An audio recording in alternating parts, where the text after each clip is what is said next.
further magical aids. The magician must deal the same way with any further aids which he may want to use for his ritual purposes as he has with the magical implements already described. There is still quite a number of them, and it would lead us too far if I were to deal with each of them in this book, as magical aids depend on the purpose and aim for which they are made. Thus, for instance, the magician needs a special pen, ink, engraving pencil for writing and engraving, needles for embroidering, embroidery wool and embroidery silk, parchment paper, colors, sacrificial blood for certain operations, the so-called holy oil, with which he anoints his implements and himself on certain parts of his body, salt, incense or other means for incensing, a whip which he uses in much the same way as his magic sword, attributing to it the same symbolism. Apart from that, he needs a chain as the symbol of the relationship of the macrocosm with the microcosm and with all its spheres. At the same time, the chain is the symbol of the magician's admittance to the great brotherhood of magicians and to the hierarchy of all beings of the macrocosm and microcosm. The chain may be worn round the neck like a piece of jewelry and indicates that the magician is a member of the association of all true and genuine magicians. For certain magical operations, a cup is also used as the symbol of wisdom and life.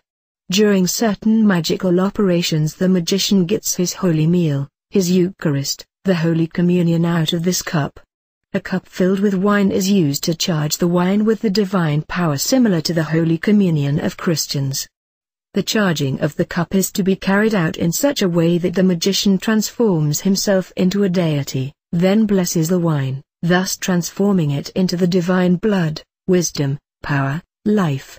During work breaks, the magician drinks this transformed wine and so takes part in the Holy Sacrament. I have already dealt with this subject in Initiation into Hermetics in the chapter on the Eucharist. A bell may also serve as a magical aid for evocations. Such a bell should be made of electromagicum, that is a prescribed mixture of all the metals of the planets. The magician uses this when he wants to draw the attention of the invisible world to himself. This is done by rhythmic ringing. The rhythm and the number of chimes depends on the number rhythms of the sphere with which the magician wants to have communication. This oriental method is scarcely used by true magicians. In the East, especially in Tibet, this kind of evocation by bell ringing, cymbal beating, etc., is often practiced.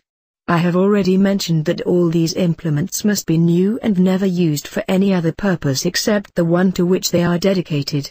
Each implement must be put away safely after use. If it is no longer needed, or if the magician does not intend to use it anymore, the implement has to be destroyed or rendered innocuous. If one would use a magical implement for any other purposes, it would become desecrated and magically ineffectual. All magic implements have to be handled as if they were relics.